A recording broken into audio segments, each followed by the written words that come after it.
selamat pagi pemirsa di Kota Medan, Riau, Palembang, dan daerah lain di Sumatera. Selama 30 menit ke depan, kami akan mengabarkan informasi menarik dari wilayah Sumatera dan sekitarnya bersama saya, Yastin Rahmadi. Inilah kabar Sumatera untuk Anda.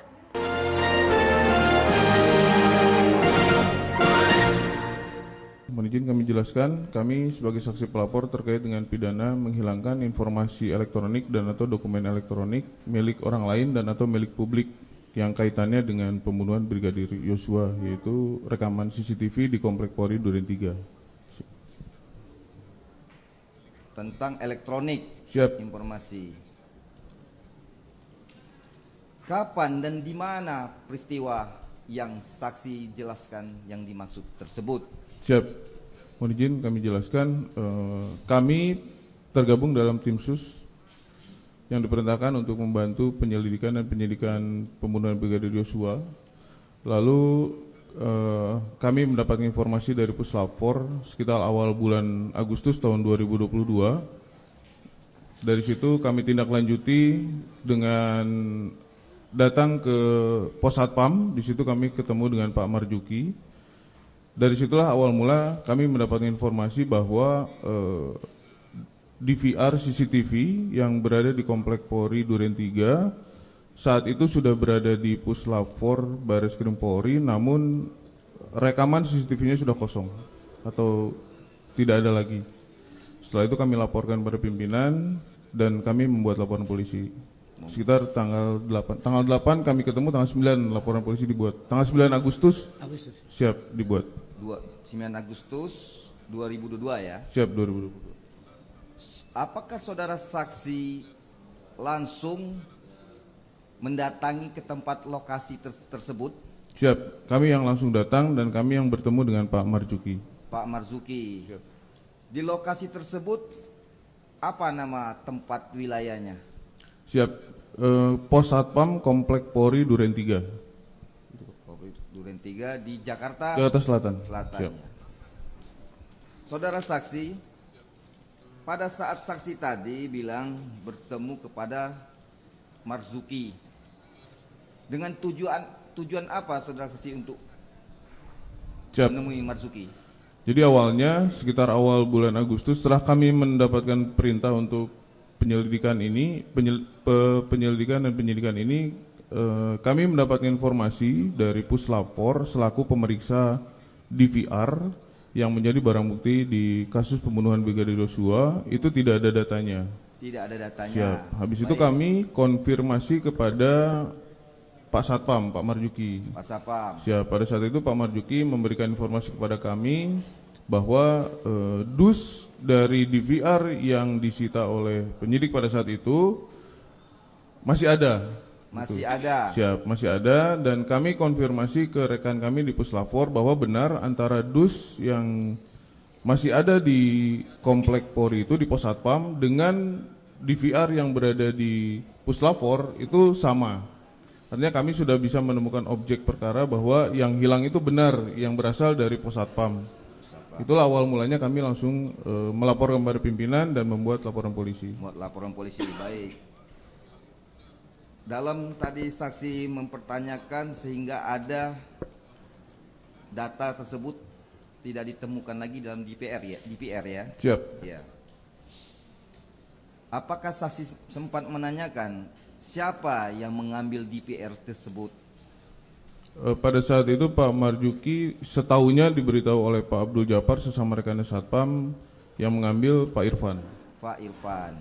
Apakah saudara saksi sempat tanya tujuan apa Irfan mengambil tersebut? Pada saat itu yang bersangkutan mengaku sebagai anggota Polri, jadi ya kaitannya dengan penyitaan biasa Pak. Jadi memang diamankan untuk disita. Setahu kami dari Pak Marjuki bilang seperti itu. Setahu saksi tadi untuk penyitaan. Siap. Apakah yang dimaksud DVR tersebut ada dilakukan secara penyitaan secara sah? Kami konfirmasi ke Puslapor selaku pemeriksa. Puslapor memberikan informasi bahwa ada penyitaan dari Jakarta Selatan. Permintaan Jakarta Selatan. Siap. Permintaan dari Jakarta dan penyitaannya pun Jakarta Selatan. Dengan permintaan maksud yang saudara maksud itu seperti apa sehingga DPR tersebut? Siap, DPR itu diajukan permohonan pemeriksaan oleh Jakarta Selatan karena terkait dengan TKP pembunuhan Brigadir Joshua. TKP peristiwa pembunuhan Siap.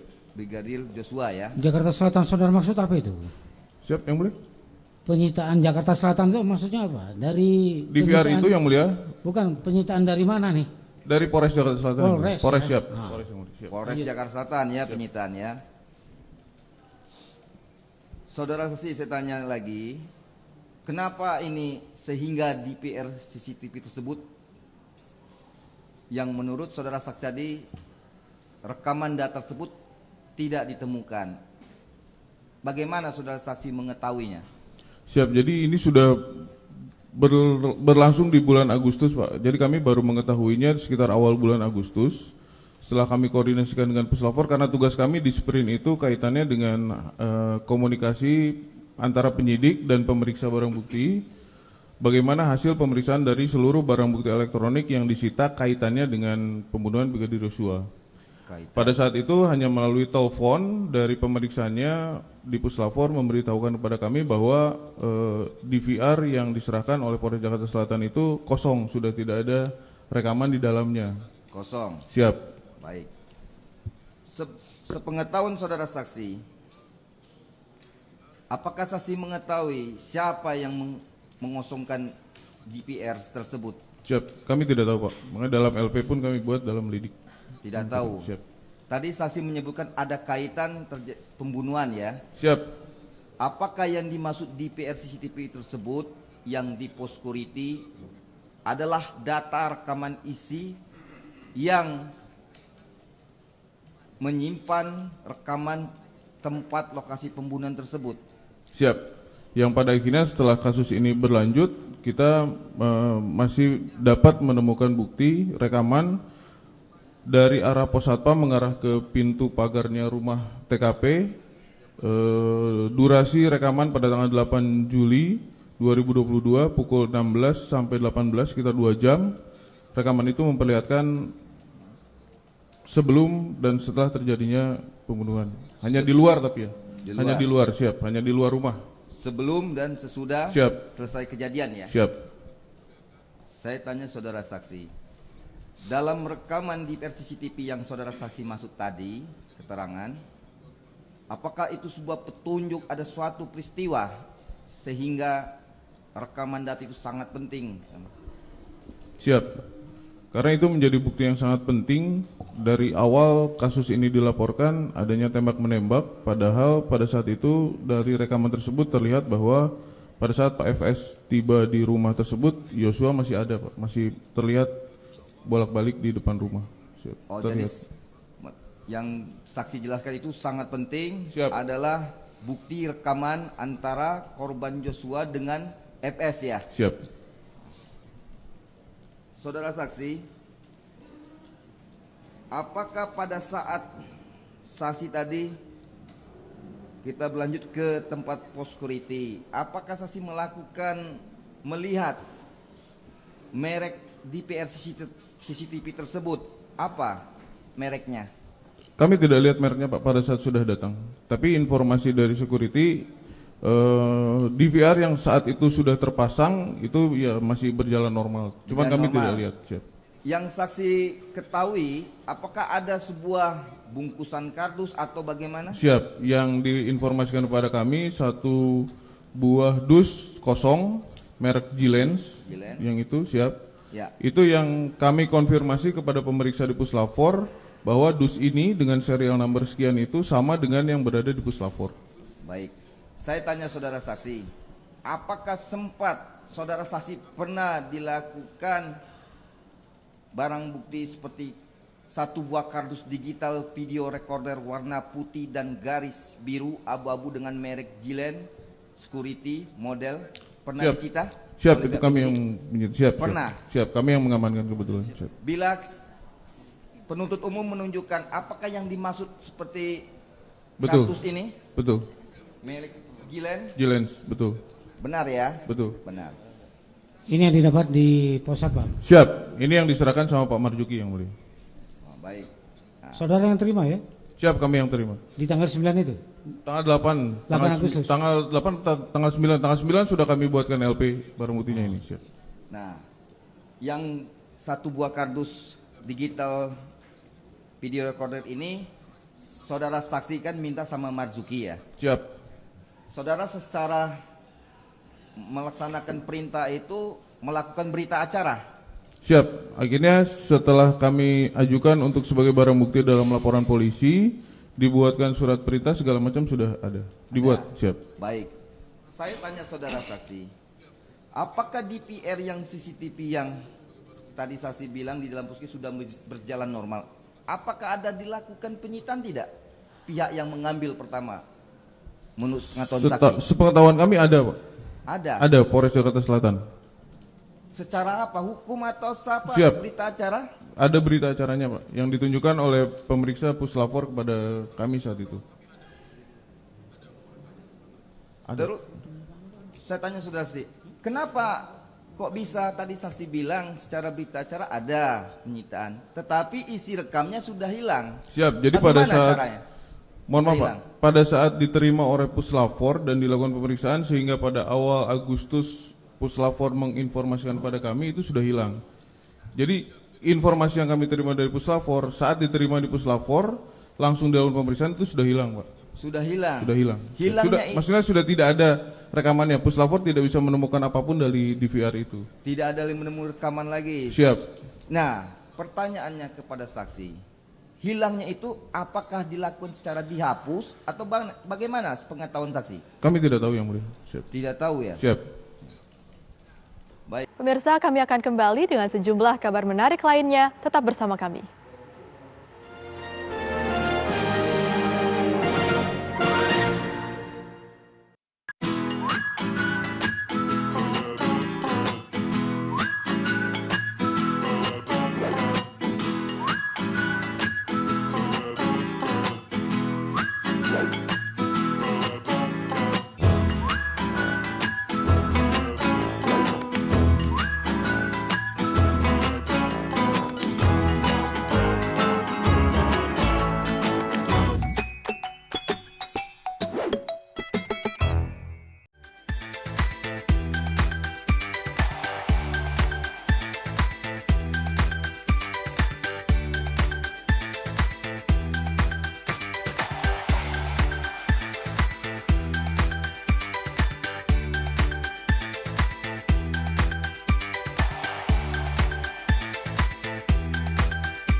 Agar tubuh menjadi sehat, diperlukan motivasi.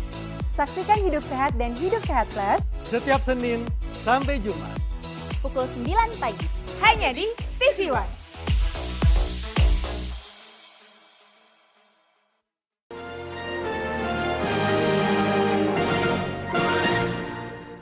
Mengabarkan ini tepatnya dari Kampung Cugenang, Desa Cijedil, di mana hari ini proses evakuasi di lokasi tanah longsor kembali dilanjutkan. Misi utamanya tentu masih sama, yakni mencari sedikitnya 39 warga Kampung Cugenang yang tertimbun material longsor. Nah, saya mau ajak Anda untuk melihat situasi terkini di sini. Ini saya mengabarkan dari Jalan Mangunkerta. Ini adalah bisa dikatakan dataran atau bagian yang paling rendah dari kawasan permukiman di kampung ini yang tertimbun material longsor. Jadi pertama, informasi yang kami sampaikan bahwa Jalan Mangunkerta hingga saat ini masih lumpuh, masih tertutup, tidak bisa diakses, tidak bisa dilalui.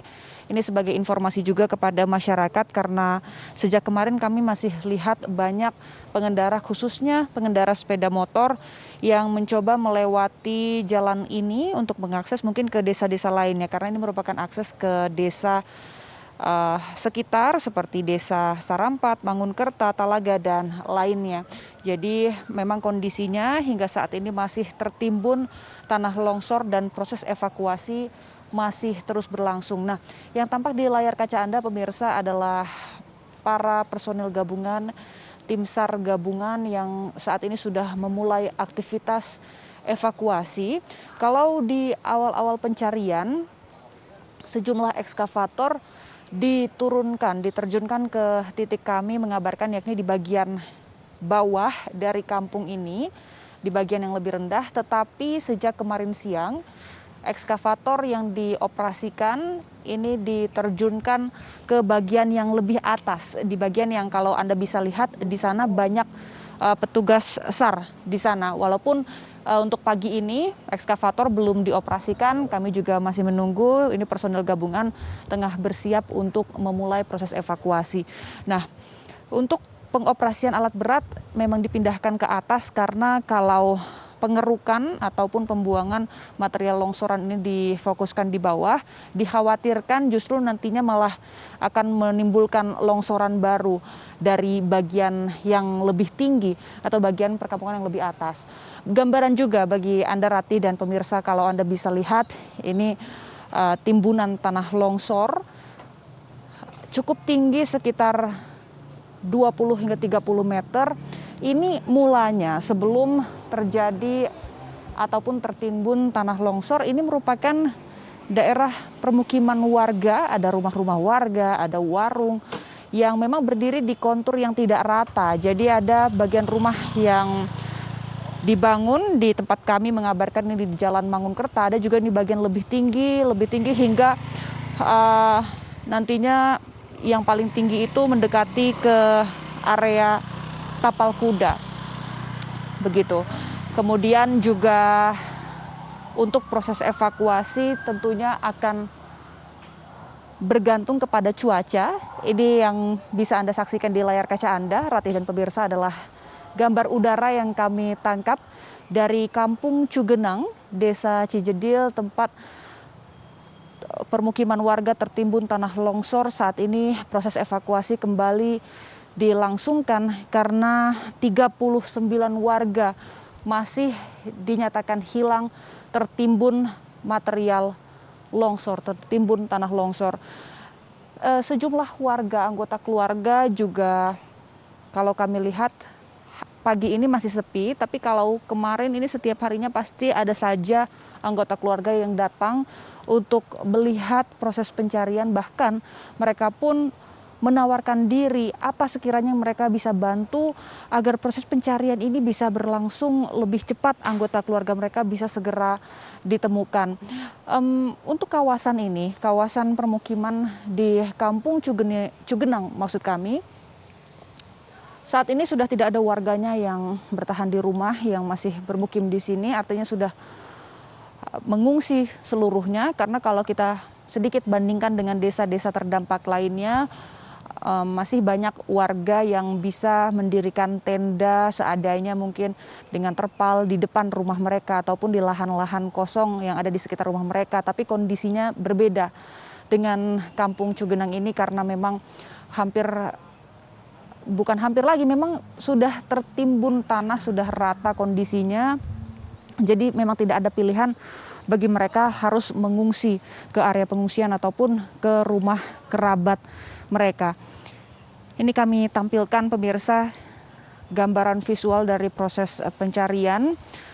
Hingga saat ini Ratih dan pemirsa memang belum ada warga yang berhasil ditemukan. Tetapi kalau kami tanya kepada tim SAR di lapangan sejak 2 hari yang lalu, sebenarnya mereka mengatakan sudah mulai bisa memetakan ataupun memperkirakan ada di sinilah titiknya ada warga. Jadi mereka bisa fokus untuk melakukan pengerukan di titik-titik tertentu. Untuk hari ini kondisi arus lalu lintas di pagi hari ini masih lancar. Jadi Rati dan pemirsa, kampung ini terletaknya di pinggir Jalan Raya Cipanas Cianjur. Ini adalah jalan raya ataupun jalur lintasan utama yang menghubungkan kawasan Puncak dengan Cianjur. Nah, akibat adanya proses evakuasi ini, arus lalu lintas selama beberapa hari kemarin biasanya di siang hari akan padat dan macet, bahkan bisa juga dilakukan buka tutup. Nah, tapi kalau untuk di pagi hari ini situasi lalu lintas masih lancar. Ini artinya belum ada penutupan jalan. Pengendara masyarakat yang datang dari arah Cianjur maupun dari arah Cipanas, dari arah Puncak masih bebas bisa melintasi jalur utama ini. Namun kami informasikan kepada masyarakat khususnya pengendara untuk mengantisipasi. Biasanya kemacetan kalau kami lihat mulai terjadi di siang hari hingga kepadatan terjadi mengular berkilo-kilometer. Karena tentunya proses evakuasi harus dilakukan secara maksimal sehingga terkadang perlu dilakukan buka tutup jalan. Nah, selain kondisi lalu lintas yang kami pantau beberapa hari kemarin juga terdampak jadi macet, cuaca di sini biasanya di siang hari hingga sore bahkan malam turun hujan. Jadi ini juga berdampak kepada pengendara. Seringkali pengendara sepeda motor di jalur ini di sekitar area Tapal Kuda, terpleset jadi terjatuh dari kendaraannya meskipun hanya terpleset, namun tentunya itu perlu menjadi, maksud kami ini bukan kecelakaan yang menyebabkan luka atau patah, tetapi tentunya hal itu turut menjadi perhatian para pengendara agar lebih waspada, berhati-hati melintasi jalan yang licin. Nah, tadi bicara soal cuaca. Untuk saat ini kondisinya cerah, tapi sekali lagi cuaca adalah salah satu faktor yang begitu mempengaruhi proses evakuasi. Kalau hujan turun, apalagi kalau hujan turunnya deras, maka tidak menutup kemungkinan proses evakuasi akan dihentikan dulu untuk sementara. Selain menggunakan alat berat, Rati dan pemirsa, petugas ataupun personel gabungan di sini juga menerjunkan sejumlah anjing pelacak untuk membantu proses evakuasi. Pemirsa, kami akan kembali dengan sejumlah kabar lainnya usai jeda.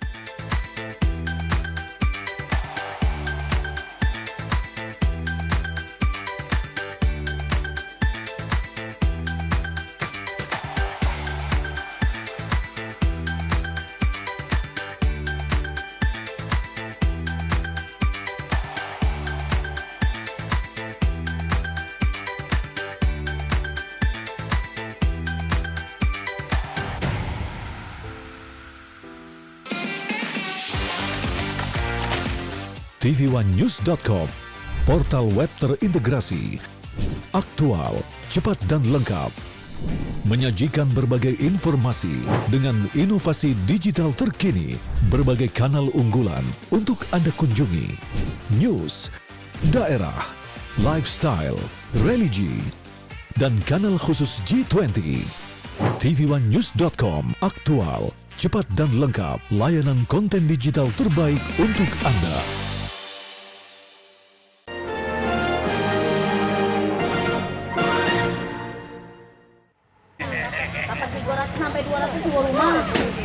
Kementerian Komunikasi dan Informatika akan menghentikan siaran televisi analog terestrial pada 2 November 2022 mendatang. Dalam rangka mendukung program tersebut, TV One terus menggelar sosialisasi sekaligus pembagian set-top box atau STB digital TV secara gratis di beberapa daerah di Indonesia. Kota Palembang, Sumatera Selatan adalah salah satunya. Pembagian STB TV digital gratis dilakukan selama 2 hari, yakni pada tanggal 26 dan 27 Oktober 2022. Sebanyak 2.000 unit set-top box dibagikan di 2 kecamatan, yakni Sukarami dan Sematang Bora. Masyarakat yang telah terdaftar cukup menunjukkan KTP dan kartu keluarga asli untuk mendapatkan 1 unit STB gratis ini. Bantu soalnya mendamping sih, soalnya besok kan itu juga. Sudah beralih ya? Iya. Sudah beralih ke digital ya? Sudah tahu cara pakainya? Udah tadi diajarin. Tadi diajarin? Selain nerima unit juga diajarin ya? Iya. Alhamdulillah senang. Oh, memang belum punya Bu? Belum. Setidaknya terdapat 3 titik tempat pembagian STB gratis di Kecamatan Sukarami, Kota Palembang ini. Ketiga titik tersebut yakni kantor Kelurahan Talang Jambe, Sukajadi, dan di kantor Kecamatan Sukarami. Di kantor Kecamatan Sukarami tercatat 392 penerima. Mereka adalah masyarakat keluarga prasejahtera dari keluarga Kebun Bunga dan Sukodadi. Sementara untuk Kelurahan Talang Jambe, terhitung ada 359 penerima dari Kelurahan Sukajaya dan Talang Betutu. Pasti kami dari Jajaran Komunitas Kecamatan mengucapkan banyak terima kasih atas pembagian sekelompok dari PGK ini, mudah-mudahan bermanfaat bagi masyarakat untuk nanti menonton secara digital. Sebagai catatan, penghentian siaran TV analog terestrial atau yang dikenal dengan analog switch off secara nasional akan dilaksanakan paling lambat pada 2 November 2022 mendatang. Dari Palembang, Sumatera Selatan, Febriansyah, TV One mengabarkan.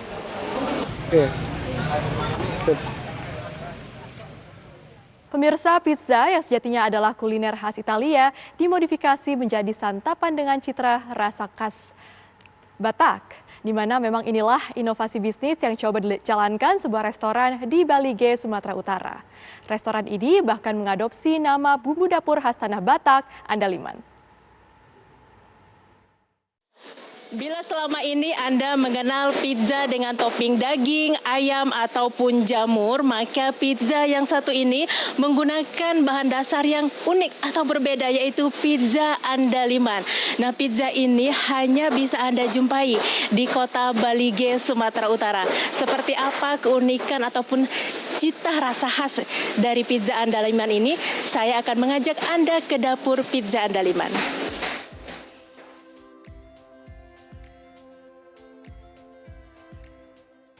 Restoran Pizza Andaliman berdiri sejak 2015 di kota Balige, Sumatera Utara. Dari namanya saja, restoran ini mengandalkan citra rasa lokal. Karena Andaliman adalah bumbu dapur sejenis merica khas tanah Batak. Inilah kalau biji Andaliman ini langsung yang dipetik dari pohonnya. Jadi kalau orang Batak itu biasa buat sambal, hanya ini dengan cabai pun, Mbak misalnya makan apapun, ditambah perasan hanya ini saja luar biasa, perasan jeruk, apapun. Tapi sambal mentah, cabai rawit dengan ini sudah enak. Nah, ini di kulitnya, ada teman saya yang memang meneliti ini dari TB, bahwa dia ada di kandungan yang seperti atsiri yang membuat, mungkin ini juga salah satu membuat orang Batak sangat pemberani. Jadi di kulitnya itu membuat seperti ada energi yang membuat kita. Ya.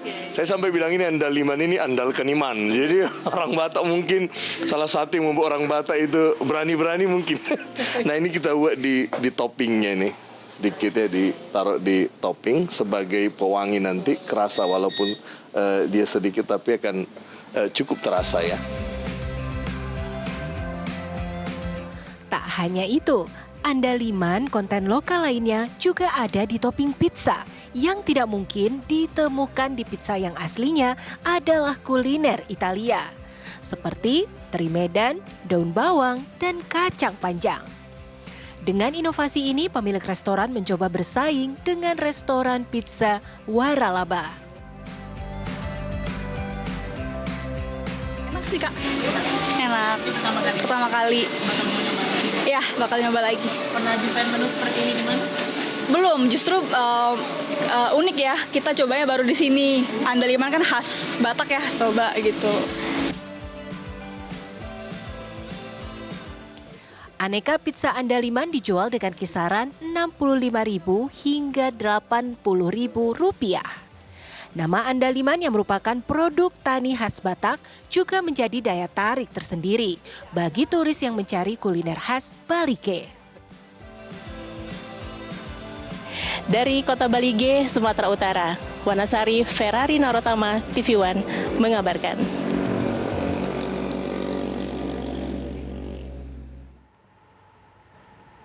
Demikian kabar Sumatera hari ini pemirsa, saya Jasmine Rahmadi mewakili kru yang bertugas, pamit undur diri, terima kasih dan sampai jumpa.